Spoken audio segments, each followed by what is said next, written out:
pagi. Halo, apa kabar pemirsa TVR Parlemen dimanapun Anda berada. Berjumpa lagi bersama saya dalam program TVR 09 dan juga rekan saya. Saya Elisa Purba dan dalam 30 menit ke depan kami akan sajikan kepada Anda sejumlah berita nasional khususnya dari sudut pandang DPR RI sebagai referensi Anda dalam memahami dinamika politik, ekonomi, sosial, dan budaya di Indonesia. Dan pemirsa TVR Parlemen, inilah TVR 09 selengkapnya.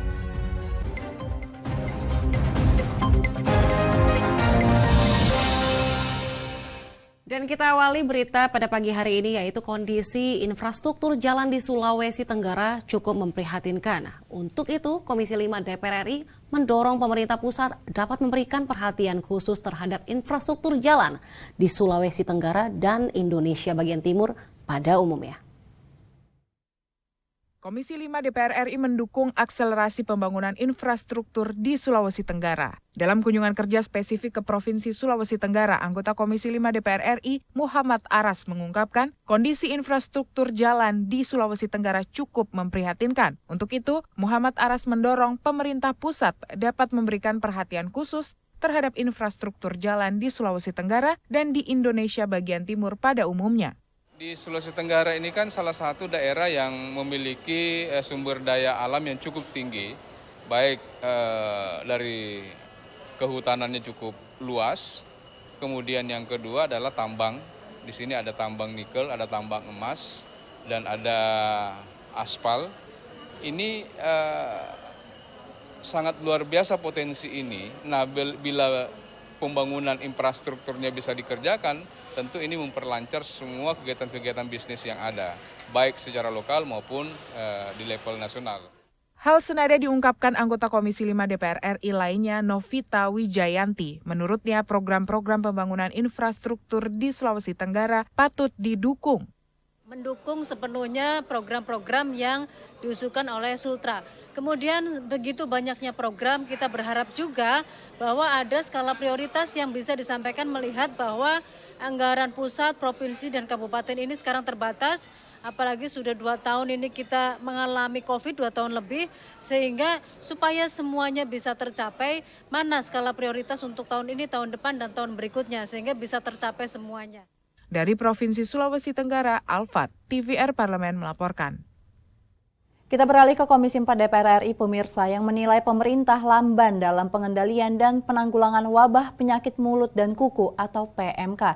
Pemerintah didorong untuk segera mempercepat proses vaksinasi ternak agar wabah PMK tidak semakin menyebar dan menambah kerugian dari peternak. Vaksinasi hewan ternak untuk mengantisipasi berkembangnya penyakit mulut dan kuku atau PMK dinilai sangat lambat, sementara ratusan ribu hewan sudah terjangkit PMK. Saat kunjungan kerja ke Jawa Timur, Ketua Komisi 4 DPR RI Sudin menyayangkan kementerian tidak terbuka terkait kendala pengadaan vaksin hewan ternak, seperti harus impor vaksin dan kemampuan produksi vaksin dalam negeri. Kementerian juga harus mengadakan vitamin dan antibiotik serta desinfektan untuk kandang agar melindungi hewan ternak yang belum terjangkit PMK. Karena yang belum kena kan harus dikasih vitamin nih supaya kuat. Jangan sampai kena. Yang kedua, kandang harus disemprot disinfektan. Ya kan? Ini yang paling penting. Maka tadi saya kecewa jawabannya itu seolah-olah di sini bisa bikin vaksin, tapi ujung-ujungnya kerja sama swasta. Saya kan bilang ayo jujur. Dari awal, Pak, kami alatnya kurang. Sementara itu, anggota Komisi 4 DPR RI Selamat menilai penanganan wabah PMK oleh pemerintah pusat dan daerah terlambat dan belum optimal, salah satunya di Jawa Timur. Di setiap perbatasan antar kabupaten antar provinsi yang menjadi kewenangan Pemda setempat juga tidak jalan. Yang kedua, peralatan yang disiapkan sendiri di lingkungan itu ya kurang memadai. Tadi saya melihat kurang memadai. Oleh karena itu ya mau nggak mau ini harus kemudian disupport oleh pemerintah dalam hal ini Kementan. Dicarikan anggaran supaya pelaksanaan secara maksimal itu. Dari Jawa Timur, Domingus Titi Heru, TVR Parlemen melaporkan. Pendangkalan sungai Kawatuna di Palu, Sulawesi Tengah membutuhkan penanganan segera. Dan informasi lengkapnya sesaat lagi pemirsa, tetaplah bersama kami di TVR 09.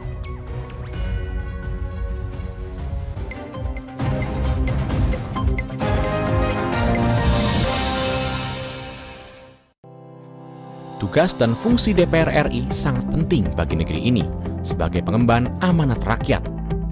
Namun tidak banyak yang tahu apa saja fungsi dan tugas dari DPR. DPR mempunyai 3 fungsi pokok, yaitu legislasi, anggaran, dan pengawasan. Ketiga fungsi tersebut harus dilaksanakan dalam kerangka fungsi representasi yang mengedepankan kepentingan rakyat berdasarkan aspirasi masyarakat dan untuk kesejahteraan rakyat.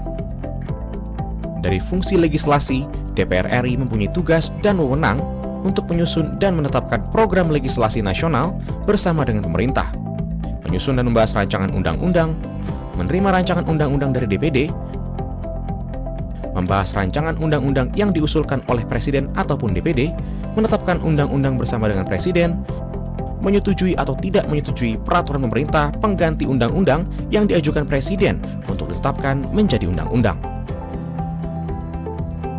Sementara, fungsi anggaran membahas dan memberikan persetujuan atau tidak memberikan persetujuan terhadap rancangan undang-undang tentang APBN yang diajukan Presiden, memperhatikan pertimbangan DPD atas rancangan undang-undang tentang APBN dan rancangan undang-undang terkait pajak, pendidikan, dan agama, menindaklanjuti hasil pemeriksaan atas pengelolaan dan tanggung jawab keuangan negara yang disampaikan oleh BPK, memberikan persetujuan terhadap pemindahantanganan aset negara maupun terhadap perjanjian yang berdampak luas bagi kehidupan rakyat yang terkait dengan beban keuangan negara.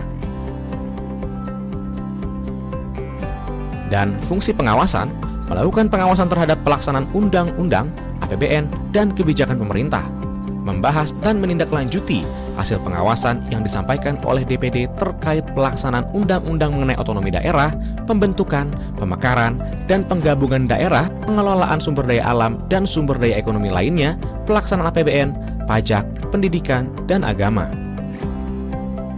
Terima kasih. Video ini dipersembahkan oleh TV dan Radio Parlemen, Biro Pemerintahan Parlemen, Sekretariat Jenderal, dan Badan Keahlian DPR RI.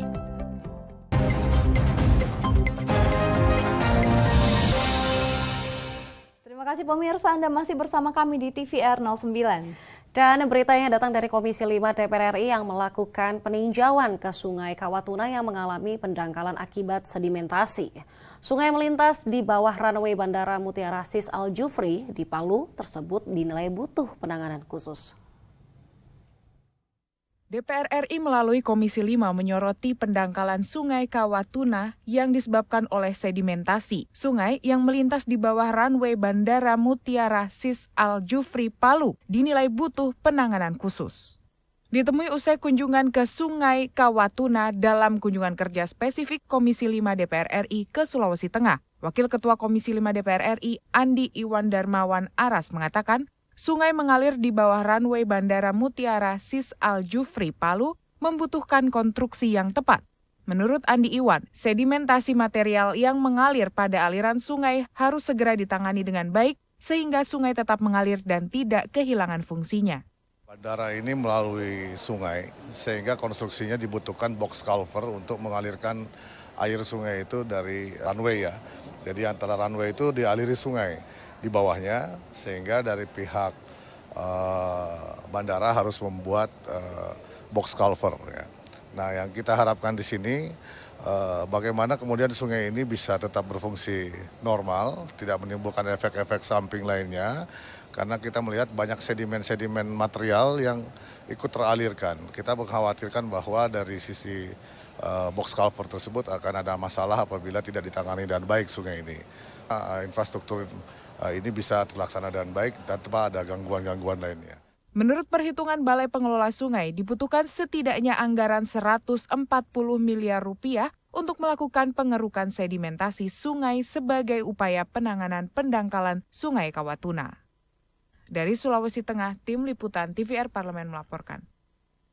Dalam kunjungan kerja ke Institut Pertanian Bogor, Ketua Badan Akuntabilitas Keuangan Negara atau BAKN DPR RI, Wahyu Sanjaya, menjelaskan soal masukan dari para pakar IPB yang penting untuk perbaikan kebijakan terkait cukai hasil tembakau.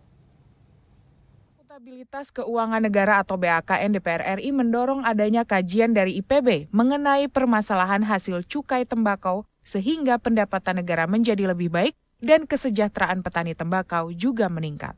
Ditemui dalam kunjungan kerja ke Institut Pertanian Bogor atau IPB, Ketua Badan Akuntabilitas Keuangan Negara atau BAKN DPR RI, Wahyu Sanjaya mengatakan, masukan dari para pakar IPB penting untuk perbaikan kebijakan terkait cukai hasil tembakau. BAKN DPR RI berharap kajian dari IPB menjadi salah satu rujukan bagi permasalahan cukai tembakau di Indonesia. Bagaimana terkait masalah cukai, itu dari sisi kontrol, regulasi, kemudian dari sisi petani bagaimana seandainya suatu saat ya kan cukai kita naikin terus dampaknya terhadap petani bagaimana bisa naik tanpa harus membebani petani tembakau, adalah seperti itu kira-kira. Sementara itu, anggota BAKN DPR RI Muhammad Misbakun mengatakan masih banyak aspek yang bisa digali dari cukai tembakau, bukan hanya terkait pemungutan cukai dan pemanfaatan hasil cukai. Misbakun menegaskan perlu dibuat kajian lebih dalam mengenai aspek pertembakauannya karena komoditas tembakau memberikan dampak ekonomi yang sangat besar dari sisi penerimaan cukai, serta melibatkan tenaga kerja yang besar dari sektor industri dan pertanian. Tetapi kita kepingin mempelajari dalam aspek-aspek mengenai pertembakauannya. Karena tembakau ini kan menyangkut dan ini kan memberikan dampak ekonomi yang sangat besar. Julian TVR Parlemen melaporkan. Dari pemanfaatan cukai tembakau, kita beralih ke soal kesenian. Wakil Ketua DPR RI, Sufmi Dasko Ahmad, mendorong pemerintah untuk mengkaji secara komprehensif kesenian asal Jawa Timur, yaitu Reog Ponorogo, agar dapat menjadi warisan budaya tak beda UNESCO. Pimpinan DPR RI menerima audiensi dari perwakilan seniman Reog Ponorogo yang menyampaikan aspirasi permohonan dukungan agar Reog Ponorogo dapat menjadi warisan budaya dunia UNESCO. Usai audiensi di Gedung Nusantara 3 Senayan, Jakarta, Wakil Ketua DPR RI Sufmi Dasko Ahmad menegaskan, DPR akan mengkaji penyebab Reog Ponorogo belum menjadi warisan budaya tak benda atau WBTB UNESCO. Dasko meminta kesabaran masyarakat karena DPR RI membutuhkan waktu untuk melakukan kajian pembanding sehingga Reog Ponorogo bisa menjadi prioritas masuk ke UNESCO. Termasuk nanti saya akan minta badan kajian di DPR untuk membuat satu kajian komprehensif untuk supaya kita nanti mempunyai juga pembanding argumentatif kepada pemerintah ketika kita kemudian nanti mendorong supaya Reog Ponorogo ini menjadi nominasi utama pengusulan di UNESCO. Dalam audiensi tersebut, seniman Reog Ponorogo Noceng menyatakan permohonan dukungan agar Reog diakui sebagai warisan budaya dunia melihat urgensinya di mana Reog Ponorogo semakin tergerus oleh masuknya teknologi dan budaya luar. Kami hanya menekankan bagaimana DPR RI khususnya bisa menyampaikan bahwa Reog itu penting. Reog yang sudah menjadi kebudayaan khas dari Ponorogo dan kalau tidak kita pertahankan akan menjadi hilang. Diketahui dokumen pengajuan Reog Ponorogo, tenun, tempe, dan jamu sebagai Intangible Culture Heritage atau WBTB dunia sudah dipenuhi Indonesia. Zikri dan Denus TVR Parlemen melaporkan. Tuntutan perbaikan dan profesionalitas di tubuh BUMN terus diusahakan. Belum lama ini, Presiden Joko Widodo mengeluarkan peraturan pemerintah atau PP nomor 23 tahun 2022. Dan informasi lengkapnya sesaat lagi, tetaplah di TVR 09.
Virus corona menjadi perbincangan dunia.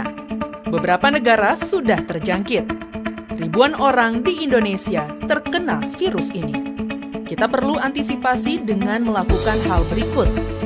Cuci tangan dengan sabun dan antiseptik. Gunakan masker atau penutup mulut saat bersin dan batuk. Masak telur dan daging hingga matang. Hindari kontak dengan hewan. Tidak saling berjabat tangan. Tidak berinteraksi dengan penderita. Jika memiliki demam tinggi, batuk, pilek, gangguan pernafasan, sakit tenggorokan, dan letih lesu, segera periksakan ke dokter. Waspada virus corona, cegah penyakit sejak dini. Dipersembahkan oleh TVR Parlemen, Biro Pemberitaan Parlemen, Sekjen dan DK DPR RI.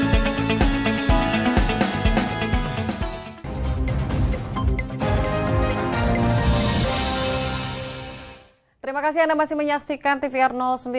Belum lama ini Presiden Joko Widodo mengeluarkan peraturan pemerintah atau PP nomor 23 tahun 2022 yang berisi soal perbaikan manajemen BUMN. Salah satu pasalnya mengatur soal direksi BUMN yang dilarang berpolitik. Dan Komisi 6 DPR RI pun mendukung peraturan tersebut sebagai upaya pemerintah untuk meningkatkan profesionalitas pada tubuh BUMN serta membentuk BUMN yang profesional dan terhindar dari benturan konflik kepentingan yang rentan terjadi dalam BUMN. Dan berikut ini liputan mendalamnya pemirsa yang telah dirangkum oleh tim redaksi TVR Parlemen.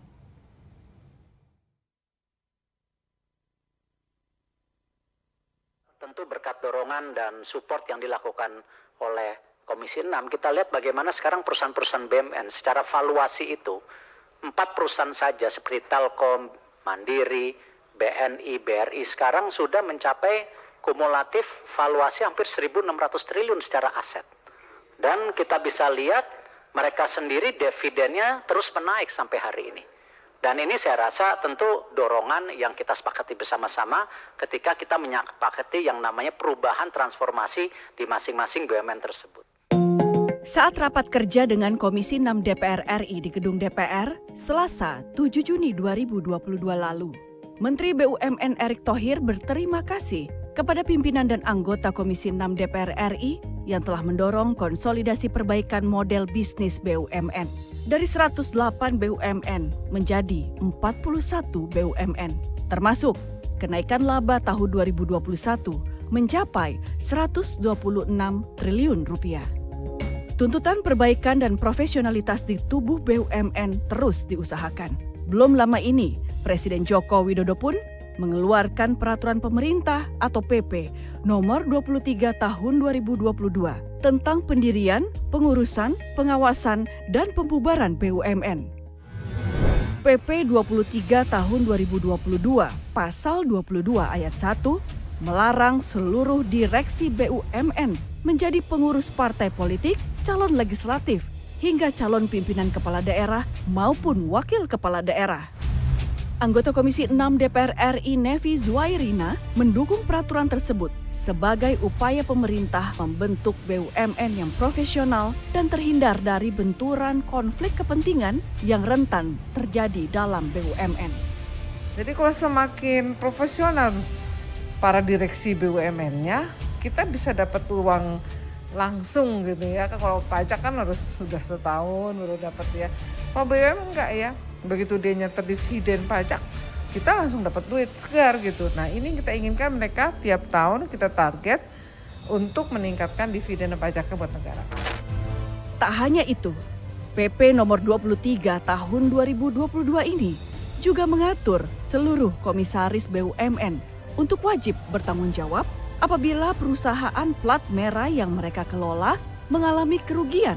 Hal tersebut tercantum dalam pasal 59 ayat 2. Belum lama ini Kementerian BUMN merilis daftar BUMN yang mengalami kerugian dan perlu dievaluasi, yakni PT Jiwasraya, PT Garuda, dan PT Waskita Karya. Sementara ada 7 daftar nama BUMN yang akan ditutup dan sedang proses pembubaran oleh Kementerian BUMN. Wakil Ketua Komisi 6 DPR RI Sarmuji mengatakan dirinya mendukung terbitnya PP tersebut karena dinilai sebagai langkah yang tepat untuk memaksimalkan kinerja para direksi dan komisaris agar mengelola BUMN secara profesional dan penuh dengan kehati-hatian. Selama ini seolah-olah perusahaannya boleh rugi, tetapi direksi dan komisarisnya tetap untung, dalam pengertian gajinya tetap besar, fasilitasnya tetap bagus. Dengan adanya PP itu, kita berharap direksi dan komisaris BUMN bisa mengendalikan diri, bisa introspeksi diri. Kalau perusahaannya itu merugi, fasilitas-fasilitas yang mereka nikmati itu tentu harus dievaluasi kenyamanannya. Ditemui pada kunjungan spesifik ke PT PN di Jawa Tengah, anggota Komisi 6 DPR RI, Adi Satria Suryo Sulisto mengatakan, kebijakan ini menegaskan bahwa direksi dan komisaris BUMN harus menjalankan perusahaan negara semaksimal mungkin, bukan hanya mengandalkan suntikan dana PMN. Pak Jokowi itu memberi penegasan saja bahwa komisaris ya juga harus ikut bertanggung jawab. Ya saya sih sepakat, karena komisaris ini kan sifatnya ya bukan sebagai eksekutif, sehari-harinya menjalani perusahaan, tapi untuk keputusan-keputusan strategis kan komisaris juga terlibat dan mengawasi. Jadi supaya ada checks and balance antara komisaris dengan eksekutif, ya penegasan ini perlu. Sementara itu, anggota Komisi 6 DPR RI Intan Fauzi yakin kebijakan yang dikeluarkan Presiden Joko Widodo ini akan membuat para direksi dan komisaris BUMN berhati-hati dalam menjalankan perusahaan. Menurut saya ini adalah sejalan dengan Undang-Undang PT bahwa direksi dan komisaris bertanggung jawab secara tanggung renteng untuk apabila terjadi kerugian dan sebagainya. Ini adalah bentuk dari tanggung jawab. Pembenahan di tubuh BUMN terus menjadi fokus utama DPR RI. Komisi 6 DPR RI akan mendalami usulan PMN tunai tahun 2023 kepada 10 perusahaan BUMN, serta PMN non-tunai tahun 2023 kepada 2 perusahaan BUMN. Selain itu, Komisi 6 DPR RI juga akan membentuk SOP investasi bagi BUMN guna mencegah terjadinya konflik kepentingan saat melakukan investasi. Tim Liputan TVR Parlemen melaporkan.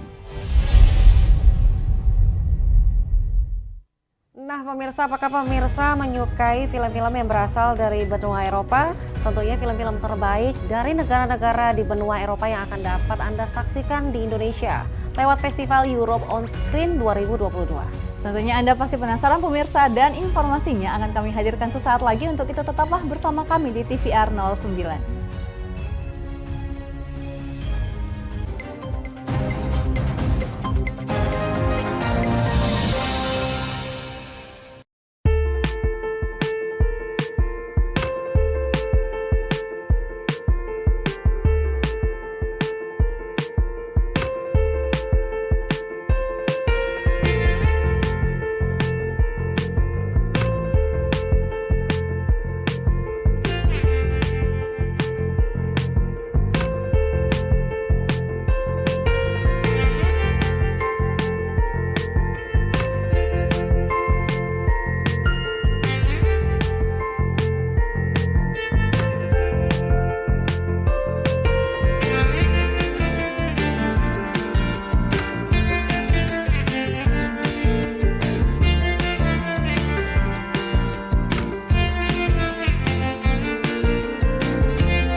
Ingat selalu protokol kesehatan dengan melakukan 5M.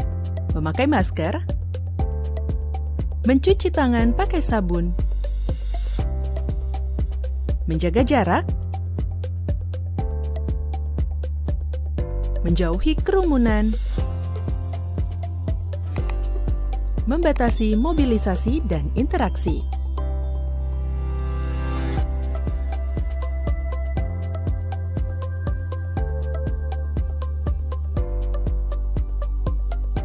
Dipersembahkan oleh Biro Pemberitaan Parlemen, Sekretariat Jenderal DPR RI.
Kita kembali di TVR 09 dan tentunya Festival Film Eropa atau Europe on Screen 2022 rupanya sangat ditunggu-tunggu nih pemirsa oleh penggemarnya. Sebab setelah 2 tahun hanya digelar secara hybrid.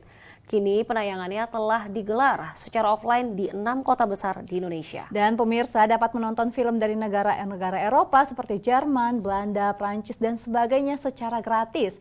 Baik secara langsung di pusat kebudayaan negara Eropa ataupun bahkan secara online. Dan berikut liputan lengkapnya hanya untuk Anda.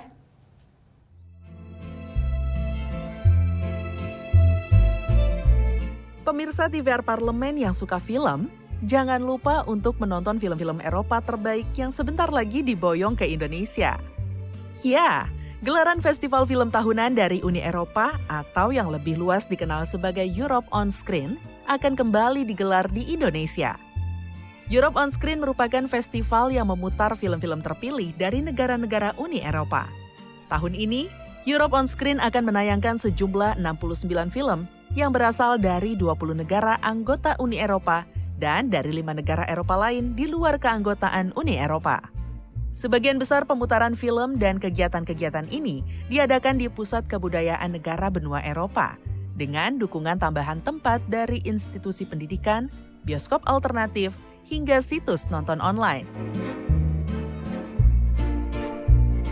Tidak hanya di Jakarta, Europe on Screen juga akan berlangsung di beberapa kota besar lainnya seperti Bandung, Denpasar, Medan, Surabaya,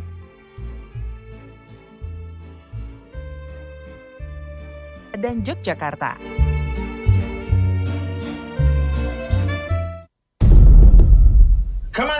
Film yang ditayangkan memiliki jadwal tersendiri di setiap lokasinya. Pastikan pemirsa selalu mengecek jadwal film yang akan diputar. Europe on Screen pada tahun ini diselenggarakan secara hybrid. Artinya, pemirsa bisa menonton aneka film secara langsung atau dengan nonton secara online. Untuk menonton secara online, pemirsa bisa menonton melalui website di www.festivalscope.com. Pemirsa bisa mendaftar terlebih dahulu, kemudian ikut petunjuk-petunjuk yang ada di website tersebut untuk bisa menonton film-filmnya. Namun perlu diingat, karena film-film ini diputar secara festival, pemirsa harus melihat atau menandai kapan film tersebut bisa ditonton, sesuai jadwal yang telah ditentukan oleh panitia. Untuk memberikan dukungan terhadap perkembangan industri perfilman di tanah air, Europe on Screen membuat kompetisi Short Film Pitching Project. Tahun ini telah terpilih ketiga pemenang dari Short Film Pitching Project. Ketiganya adalah Bibir Merah Siapa Yang Punya, karya Pak Wadi Jihad dan Haris Supriyandi. Di jalan, dia selalu nanya, saya besar nak jadi apa? Dia pun bilang, Laki-Laki dan Burung-Burungnya, karya Andrew Kose dan Evi Cecilia. Kak, pulang aja lu.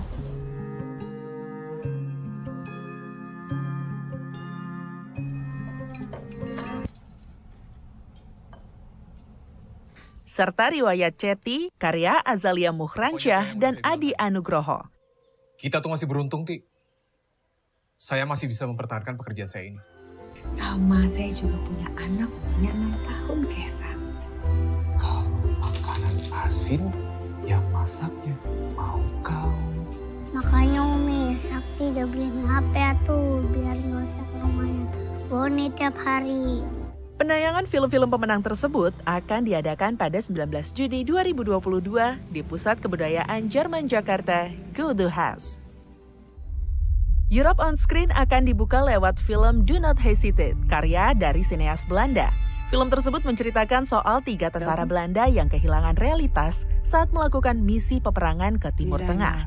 Do Not Hesitate merupakan film perwakilan negara Belanda dalam Best International Feature Film di gelaran Academy Awards yang ke-94. Dus, hoe is het? Alpha hier, Charlie, over. Alpha hier. Nah, bagaimana pemirsa TVR Parlemen? Apakah tertarik untuk menyaksikan Europe on Screen tahun 2022 ini? Jika iya, maka jangan lupa untuk segera mendaftar dan selalu cek informasi terbaru di sosial media Europe on Screen. Selamat menonton ya! Dan di penghujung acara kami informasikan kepada Anda agenda DPR RI pada hari ini, Selasa 28 Juni 2022. Pada pukul 10 waktu Indonesia Barat, Komisi 2 DPR RI akan menggelar rapat kerja dengan Mendagri dan juga Menpan RB terkait pengisian farmasi ASN di 3 provinsi hasil pemekaran Provinsi Papua. Dan masih di waktu yang sama ada Komisi 6 DPR RI yang akan melaksanakan rapat dengar pendapat dengan Deputi SDM Kementerian BUMN membahas evaluasi pelaksanaan rekrutmen bersama pegawai BUMN. Lalu pemirsa, di siang harinya pada pukul 13 waktu Indonesia Barat, ada Komisi 3 DPR RI yang akan menggelar fit and proper test calon hakim agung dan calon hakim ad hoc. Juga ada Komisi 2 DPR RI yang akan menggelar rapat kerja dengan sejumlah mitra dengan agenda pendapat mini fraksi terkait 3 rancangan undang-undang Provinsi Papua. Serta sejumlah agenda dan program DPR RI lainnya yang dapat Anda saksikan secara langsung di TVR Parlemen melalui kanal utama, kanal komisi, dan kanal alat kelengkapan Dewan lain yang tentunya dapat Anda akses di tvr.dpr.go.id. Baik pemirsa TVR Parlemen, demikian TVR 09 edisi pagi hari ini. Kami ingatkan untuk tetap waspada pada persebaran virus COVID-19 dan tetap patuhi protokol kesehatan. Segenap kru TVR Parlemen yang bertugas mengucapkan terima kasih telah menyaksikan TVR 09 edisi pagi ini. Saya Elisa Purba dan rekan saya Rini Reski. Sampai bertemu kembali di TVR 09 esok hari. TVR Parlemen, Referensi Indonesia.